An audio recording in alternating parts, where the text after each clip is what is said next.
Kumpiyansa raw si Pangulong Bongbong Marcos na nagtitiwala pa rin sa kanya ang maraming mambabatas. Same manner, I said na pag naramdaman ko na he is protecting Martin or Saldi, then maghihiwalay na kami. That's what Palacio de Polvoron, nagpanic mood na ang anak ng mga damonyor.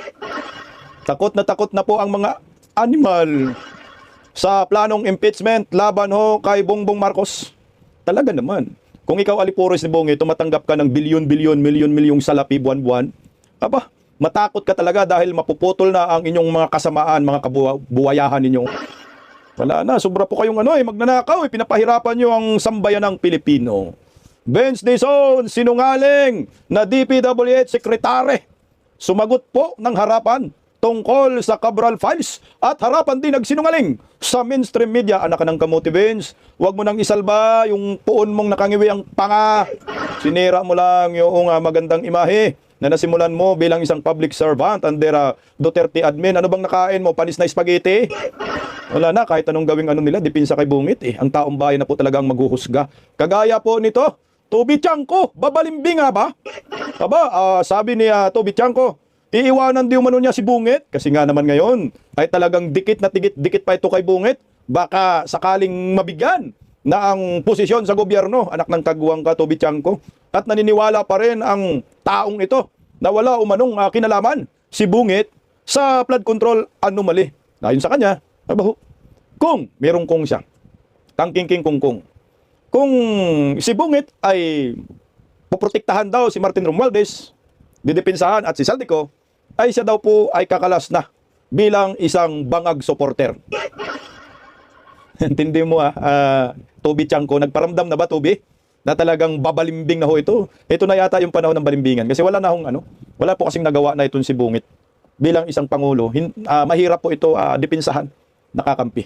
Magandang gabi po sa atin. Pa-like po muna, pa-share, pa-subscribe at pakipindot po ang inyong notification bell upang lagi po tayong updated sa ating mga video. At maraming salamat po sa patuloy na pagsuporta sa Mirada Aguila. Alas 2 po yan hanggang alas 4 ng hapon, Lunes hanggang Biyernes. At suportahan rin po ninyo ang pangalawang channel ko po, ang Bisdak Historiador. Dahil mag-istorya tayo, magandang gabi po muna sa lahat. Alam niyo, itong si Vince Dizon, kahit anong gawin mo, sir, na pagtatakip sa butas ni bangag, talagang may bangag na yan. Sa Bisaya yan kasi bangag, buho yan ba? Butas, no? Wala na talaga yan. Maliit na butas, lalakit-lalaki yan. Alam mo naman noon pa naman yan, tatak Marcos, tatak mga kawatan talaga yan. Kaya, kahit anong gawin ng pagsisinungaling, na di umano, itong si Bungit ay walang kasalanan at yung Cabral Files na inilabas ni Leandro Leviste ay hindi authenticated at walang authority daw at pinilit lamang na kinuha ni Leandro Leviste ang Cabral Files, wala ka nang magawa. Ang mahalaga ho doon, kahit anong pamamaraan na pagkuha ni Leandro Leviste itong anak ng kamuting Cabral Files, ang mahalaga dyan, nabunyag sa buong mundo na yung mga alipo, yung mga amo mo ay sangkot sa pangungurakot. Nagpa-preskon po itong si DPWH Vince Dizon. Pakinggan po natin, komentuhan natin kanina para pasinungalingan yung Cabral Files na di umano'y kinuha po daw ito ng sapilitan. Ang inumin, lukuhin nyo tatay ng bungal. Pakinggan natin, Pero yung pagkuha ng files na nakita nyo namang ginabas na ng mga dating staff ni Undersecretary Cabral at yung pagkuha ng files sa isang computer, bukas pa sa akin yun. Uulitin yun. Paulit-ulit kung sasabihin yun. I just want to ask po, because we have mentioned yung kailangan ma-check yung authenticity and kung wala bang nabago. But the Leviste leaked Cabral files po, he said that it came, may basbas niyo po, ganyan. Which I said na wala. Yes, but... May basbas sa akin, kaklarify ko ulit. No? Ang may basbas sa akin, yung allocations per district. Yun, in fact, open yun eh. Nandiyan yan sa lahat ng NEP, lahat ng GAA, nandun yan. Di ba? In fact, binigay natin yan, tinransmit din yan officially. Pero yung pagkuha ng files na nakita nyo namang ginabas na ng mga dating staff ni Undersecretary Cabral at yung pagkuha ng files sa isang computer, bukas pa sa akin yun. Uulitin yun. Paulit-ulit kung sasabihin yun. No? So, pero on that note, again, it is now up to the Ombudsman and our law enforcement agencies to establish the veracity of these files and the authenticity of these files. No? So we leave it up to them. It is already subject to the ongoing investigation at pabayaan natin yung mga nakakaalam at yung mga may kustodiya nitong mga dokumentong to na gawin nilang kanilang trabaho. Ito yung pinakatangang sekretary sa DPWH. Tanga mo! Anong walang basbas? Nagpakita na nga si Congressman Leviste na nag-reply kayo at tumawag kayo kay Cabral, nabigyan ng files itong si Leandro Leviste. At anong sabing sa pilitan? Yung video na ipinakita ninyo sa CCTV, wala namang agawan na nangyayari. Maayos naman ang kanilang pag-uusap. Nasaan ba kasi si Cabral? Anak ng kagwang, oh. Buhay pa daw eh. Tapos sasabihin mo, hahayaan na lang po natin magsabi yung ahensya ng gobyerno, ang tamang ahensya ng gobyerno, kung ano po ang veracity ng naturang files. Tanga mo uli. Sino ba dapat ang mag-authentic yan? Sino ba dapat ang magsabi na ito ay totoong files? Di ba ikaw?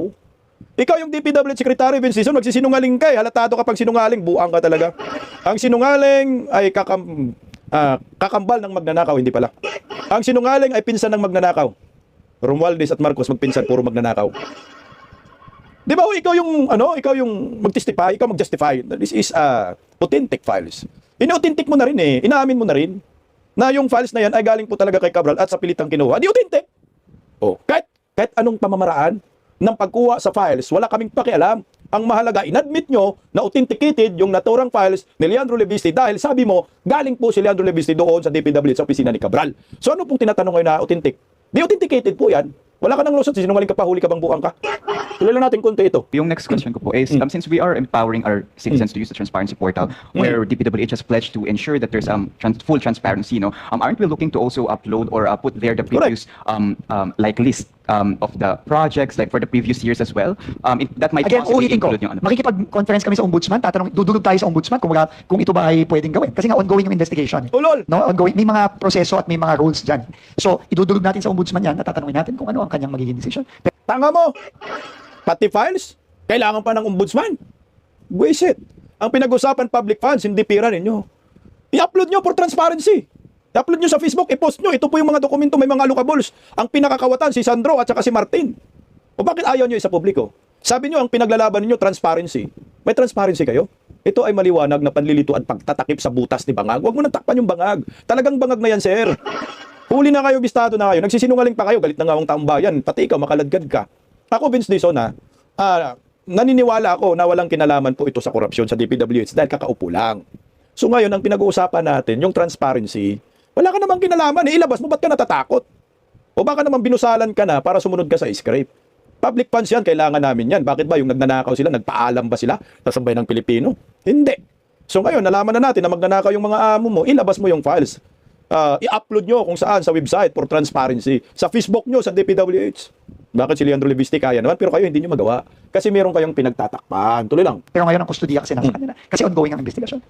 Nung December 22, Okay na, wag na natin pakinggan yan. Sinungaling yan, animal na yan. Under custody na daw yung Cabral files sa ombudsman. Kaya hindi na daw niya pwedeng ilabas. Ang tangingot mo naman. Alam mo, bago mo yan ibinigay sa ombudsman, dapat isinapubliko mo. At dapat available yan in public. Dahil yan ay public documents na kailangan malaman ng maraming Pilipino. Yung kongresista ba namin, magkano yung budget? Ganito pala kalaki, pero yung distrito namin, ni isang proyekto wala. Ni isang flood control wala. O ngayon, sinungaling kang hinayupak ka na sa pilitan na kinuha ni Leandro Leviste ang files na yan, walang maniniwala sa'yo. Wala man kayong ipinakitang video na naghahatakan sila. Yung paper cuts na sinasabi mo, malay natin, drama-drama lang yun. Malay natin yung paper cuts, hindi doon sa insidente nangyayari. Gumawa lang ng picture man. O meron ba kayong video sa paper cuts? Sabi nga ni Leandro Leviste, may kuha ba ng CCTV na may dala kayong malita-malitang pera? Yan naman tanong. Alam niyo sa akin, no? Hirap na ho talaga, no? Kung paano po nila dipinsahan itong si Bongbong Marcos para sa kaliwanagan ng lahat. Iba-iba na po ang kanilang atake. Ginugulo na lang nila, no? Kumbaga, dinidili na lang nila. Yung pagtukoy sa totoong mastermind, baka hanggang 2028 itatawid nila. Pero kamalas po ninyo kung huhusgahan kayo ng taong bayan. Kagaya po itong kumakalat na impeachment labang kay Bongbong Marcos, takot-takot na ang mga kagwang. Sa akin ito na siguro yung panahon na magtatalunan na yung mga kongresista. Babalimbingan na. Kasi pag tiningnan mo, ang taong bayan, nauumay na. May ebidensya na, may dokumento na. No? Tapos itatanggi pa rin, walang kasalanan. Merong files na isiniwalat. Merong isang kongresista matapang na nagsasabi, ito yung mga allocables. Bilyon-bilyon. Ito yung mga proponents. Lahat ng mga kongresista nandoon. Pero itong mismong si Vince Dizon, pinipili tayong nililito. Dinadivert lang ang issue.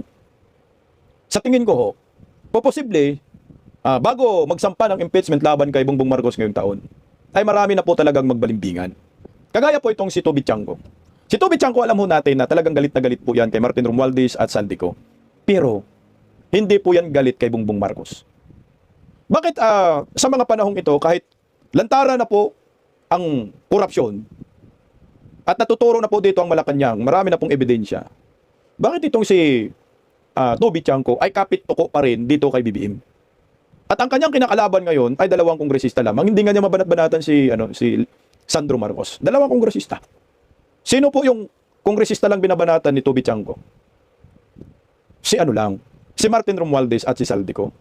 Pero yung stand pa rin ni Toby Chanco, pareho sa stand ni Chucky. Yung kamukha ni Chucky, si Anticler. Nawala ko manong kasalanan si Bongbong Marcos. O, tingnan mo, balimbing, no? Balimbing. At babalimbing talaga to. Ito yung mga type na traditional politician. Yung sa tingin mo, yung bangka ay hindi pa lumulubog, doon ka muna. Pero nagpahapyaw ka na ngayon, naiiwanan kita pagdating sa kagipitan. O, pakinggan natin na to. Si Toby Chanco na namamangka sa dalawang ilog. No, it's not really, Sec Nani. It's not really to protect the president when he is doing what is wrong. Okay, I think and I believe honestly na wala siyang kinalaman dito. No, That's why, ang sinasabi ko lang naman is yung katotohanan. Correct. Na nangyari, di ba? But I also said, kung sinasabing I'm protecting, I'm not really protecting him. I'm saying what is true. But in the same manner, I said na pag naramdaman ko na he is protecting Martin or Saldi, then maghihiwalay na kami. Maghihiwalay na daw na sila. Bogak! Ito yung mga trapong mga politiko. Isipin mo ha, sabi niya wala daw kinalaman si Bongbong Marcos sa korupsyon. Sus, grabe ka Toby Chanco, walang naniniwala sa'yo dyan. Maniwala ka sa akin. Noon, medyo may panapaniwala kang mga dinis, pero sa ngayon malabo. Sasabihin mo walang kinalaman sa korupsyon? Putang ina, binanggit na nga ho ng best friend mong si Saldico, pati yung Bersamin, 100 billion insertion. Ang tanga naman po namin pag maniniwala kami sa Toby Chanco na walang kinalaman si Bongbong Marcos. Harap-harapan na po, tanga lang ang hindi nakakaalam dyan. Kahit man sana Toby Chanco, sabihin mo may command responsibility, pero hindi mo mabanggit-banggit yan kay Bungit dahil nga kumakapit ka pa ngayon. Baka sakali, masipa si Bojid ikaw yung papalit na Speaker of the House. Kasi nga, pag ikaw kongresista, siyempre, nandyan ka na sa posisyon mo, ang pangarap ng mga animal na yan ay magiging Speaker of the House. Pag nagiging Speaker of the House ka, instant ka, hindi ka binoto ng milyon-milyon, pero pang-apat ka sa pinakamataas na posisyon sa Pilipinas. Kaya siyempre, maraming nag-aagawan dyan sa speakership, kaya maraming mga kupal-ipal. Maraming dumidikit kay Bungo sa presidente. Kasi isang sabi lang ng presidente, palitan natin, ito yung ipalit natin, matik yun. Kasi wala kang pundo. Titirahin ka kagad sa budget, kagaya po mga Duterte, no? Kakampi ng mga Duterte sa Davao Region, walang mga budget eh. Kasi nga, anti-Marcos sila. Kaya ito si Toby Chanco, nakikita ko to, kumakapit pa rin. Pero meron siyang kong iiwanan niya si Bongbong Marcos kung poprotektahan niya si Martin Romualdez at si Saldico. Putang ina, ngayon pa lang, sasabihin ko sa iyo, Toby Chanco, iwanan mo na. Dahil maliwanag pa sa sikat ng araw na ang misyon ni Bungit is to protect Martin Romualdez. Baka nga protect Saldico pa rin hanggang ngayon eh. Kasi tumahimik na si Saldico. Hindi na nagbablog. Hindi, yung una talaga, protect Saldico sila. Di ba? Sila naman ang nagpapalayas kay Saldico. Sila ni Martin Romualdez, di ba sinabi ni Saldico, wag ka munang diyan ka muna. Kami na bahala sa iyo. Nang tumatagal, tinatraidor si Saldico. Nagiging scapegoat na tsaka political collateral damage, sacrificial lamb. Yun ang lumalabas kay Saldico. Dahil kinanta ni Saldico lahat, detalyado eh. Kaya ikaw Toby Chanco, sayang yung mga ipinaglalaban mo kung dumidikit ka pa rin sa kay Marcos. Iwanan mo na tol. Kasi pag hindi mo yan iiwanan, makaladkad ka talaga sa sa baha. Lalo na dun sa nabutas na bangga. Yung flood control ng barko, kaya bumabaha sa buong Pilipinas. Kayo may sa kasalanan dyan. Tsaka may mga alokabuls ka rin eh. Isipin mo kondisyon niya. Kita mo naman na Toby Chanco, hindi man lang nakasuhan si Martin Romualdez. Sige nga. Paano mo masabi Toby Chanco na hindi dinidipinsahan, pinoprotektahan ni Bungit si Martin Romualdez? Hindi minsan, hindi man lang nasampa ng kaso itong speaker na ito. Pinsan niya yan. Kaya kamalas mo Toby Chanco, huwag ka nang mangarap sa pagiging Speaker of the House. Ituloy mo na lang. Yung nauna mo ng mga banat na medyo napahanga kami sa iyo. Galit kay Saldico, galit kay Martin Romualdez. Kung galit ka kay Martin Romualdez, galit ka kay Saldico, matik yan, galit ka na rin kay Bongbong Marcos. Bakit Toby Chanco? Seminarin kita ngayon. Alam niyo po mga kabisdak, wala mang Saldico kung walang Martin Romualdez. Walang Romualdez kung walang Bongbong Marcos. Na ang sabi nga ho ni Manong Chavit, tatlo po ang mastermind dito sa flood control. Bongbong Marcos, Martin Romualdez at Saldico. Tapos ngayon ikaw Toby Chanco, kakapit ka pa rin kay Bongbong Marcos. Akala ko ba na gusto mong managot? Pues, this is the time na maghayag ka ng mabigat-bigat na statement at sabihin mo, ikaw Bongbong Marcos, sabihin na lang natin, na walang ebidensya na tumutukoy, pero meron nga na may kinalaman si Bungit, sabihin mo na lang na meron kang command responsibility. Managot ka sa taong bayan, yan naman ang totoo. At dapat kang ma-impeach. Puta na, ang saya siguro namin, palakpakan kami dyan, Toby Chanko. Maraming matutuwa sa'yo kasi makikita ng taong bayan, ay oo nga, seryoso. Iiwanan talaga ni Toby Chanko si Marcos. Ito yung statement dito ni Toby Chanko, mukhang nagparamdam na ho ito. No? Nagparamdam na nababalimbing na ho ako. Nagparamdam na natatalon ho ako. At ayaw ko na sa'yo, iiwanan kita dahil ngiwi ka. Pareho kayo. Yan ang talagang mangyayari. Di ba? Lalo na ngayon, mayroong usapin tungkol sa impeachment laban po kay Bongbong Marcos. Napaka, mayroong excitement dito sa impeachment laban kay Bungit. Kasi dito mo malalaman, totoo ba na mayroon pa rin mga supporter si Bongbong Marcos dyan sa Kongreso sa kabila ng mga anomalyang flood control projects under sa kanyang administrasyon. Pero sabi dyan ng palasyo, kumpiyansa pa daw sila, no? Bakit lumabas sa kanila yung word na kumpiyansa, no? Kung hindi kayo nagkakaroon ng panic mood, kumpiyansa pa rin sila na yung mga mambabatas ay nakukuha pa rin nila ang suporta. O pakinggan po muna natin ito mga kabisdak na rito. Kumpiyansa raw si Pangulong Bongbong Marcos na nagtitiwala pa rin sa kanya ang maraming mambabatas. Hoy! Sa kabila yan ng umuugong umanong impeachment complaint laban sa Pangulo sa oras na magbalik sesyon na ang Kongreso. Para sa iba pang detalye live mula sa Malacanang, nasa frontline ng balitang yan, si Maricel Halili. Maricel, ano ba ang reaksyon ng palasyo tungkol dito sa plano raw na maghain ng impeachment complaint laban sa Pangulo? Alam mo, Ruth, malinaw yung sinabi ng Malacanang na nakahanda silang harapin ang due process sakali mang matuloy itong impeachment complaint na sinasabing pinaplanong isampa laban kay Pangulong Bongbong Marcos. Ang sabi ni Palace Press Officer Undersecretary Claire Castro, kung betrayal of public trust ang gagawin nilang batayan para mapatalsik itong si Pangulong Bongbong Marcos, wala silang nakikita na pwede itong maging matibay na basehan ng impeachment. Una sa lahat, yung sinasabi daw kasi ng ilang mga kritiko na mukhang pinabayaan lamang ni PBBM yung kanyang mga kaalyado na abusuhin itong budget insertion. Malinaw naman daw na walang kinalaman si Pangulong Marcos dyan sa mga sinasabing korupsyon. Dahil katunayan, siya pa nga mismo yung nag-umpisa nitong investigasyon tungkol sa anomalya sa flood control project. Maliban nga daw dyan, ay sinisiguro naman daw ni Pangulong Marcos na hindi maaabuso yung paggamit sa budget. Kung tutusin, ito nga daw 2026, malinaw na may mga items na nilagay niya pa yung mga conditions bago ito magamit ng matiyak na magiging maayos ang paggasta sa ating pondo. Ang sabi ni Yusek Claire Castro, kung ang nagsusulong nito ay yung mga taga-suporta ni Vice President Sara Duterte, mas maigi daw na atupagin muna nila yung pagtulong kay Vice President Sara Duterte. Kung matatandaan kasi natin, kasama rin itong si VP Sara doon sa sinasabing posibleng maharap sa panibagong impeachment complaint ngayong Pebrero. Kung mapapansin natin, yung tono kanina ng Malacanang parang medyo na iba yung ihip ng hangin. Last year kasi, yung pinakahuli na pagsasalita ni Pangulong Marcos dyan sa Kuala Lumpur, Malaysia, sometime in May last year, sinabi niya na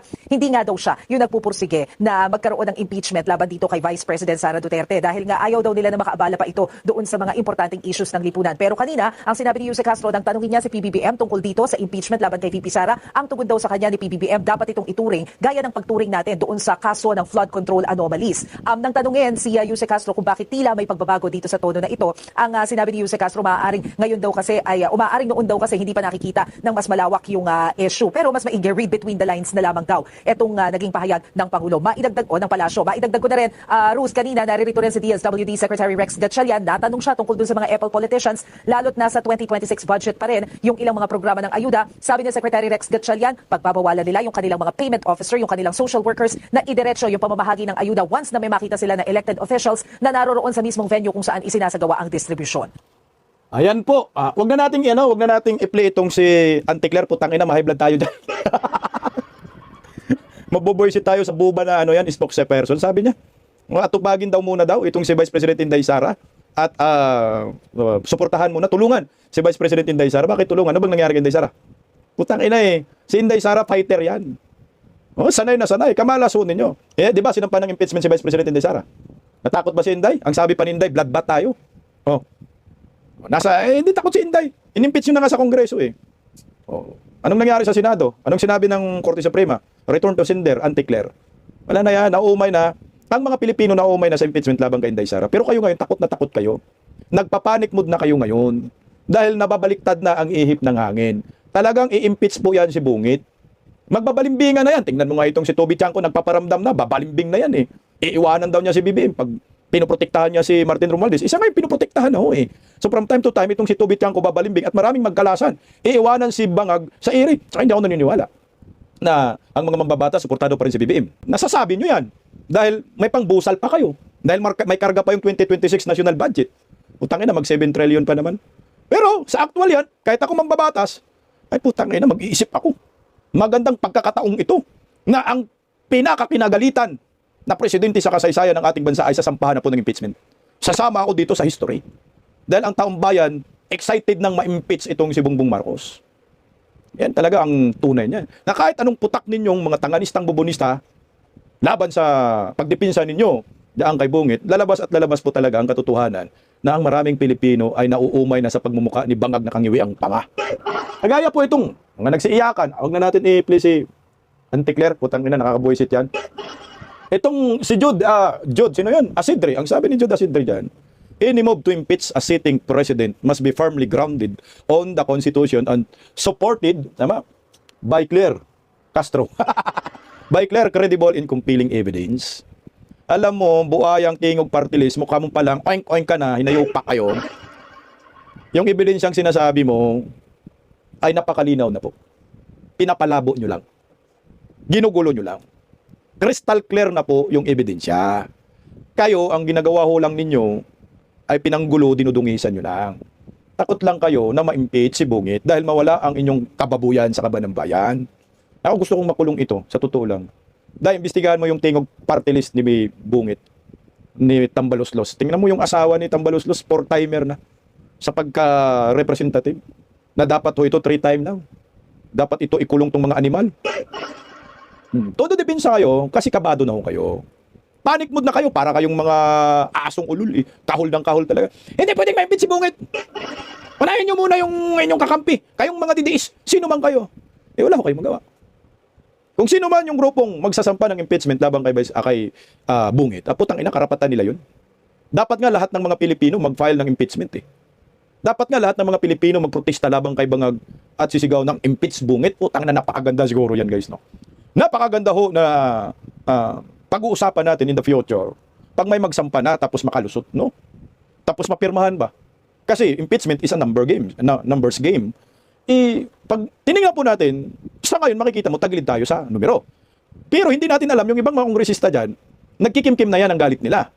Pag ikaw kongresista, makikita mo sa mga constituent mo, mga distrito mo, galit na galit ang mga tao dito sa korupsyon. Ano ho sa tingin mo?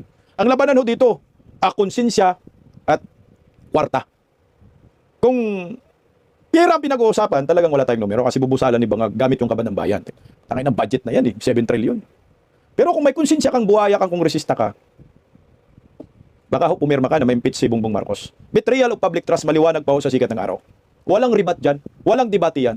Naka-high tricycle driver, kahit magsasaka, kahit magtataho, magbabalot, alam po nila na dapat nang ma-impeach itong si Bongbong Marcos dahil sa pagtataksel at pagtatraidor sa bayan at paglilimas sa kaban ng bayan. Hala, sige ka diha. Ha? Sabak ka dire. Wala na dong, buhayang, sidre, galit ng taong bayan ngayon. At totoo naman talaga na ito yung ginagawa ho ng Marcos admin, palubog ng palubog tayo.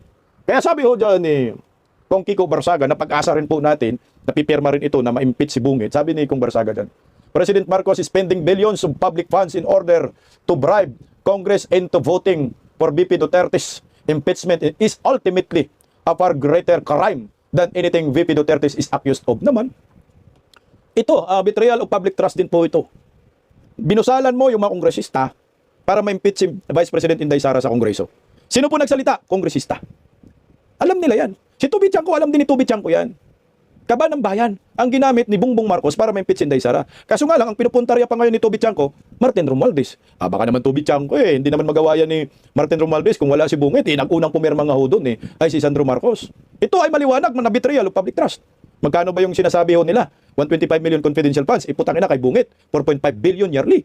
Yun daw yung kasalanan ni Inday Sara, pero magkano yung busal bawat kongresista? 150 million. O di ba ginago ho tayo? This is a form of betrayal of public trust.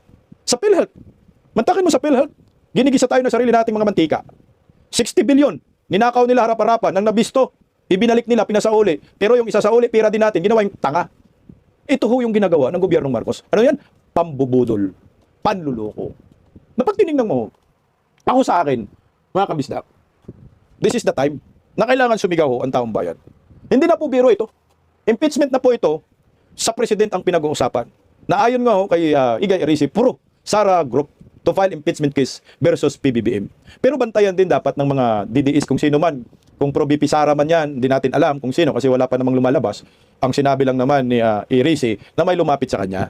na gustong siya po yung mag-endorso ng impeachment laban po kay Bongbong Marcos. Eh, hindi siya pumayag kasi nga dilawan man siya daw. Eh, yung lumalapit daw ay pro Duterte, o mga DDS. Alam, hindi naman natin kailangan na si Igay Erice mag-endorso. Meron naman tayong mga inaasahan.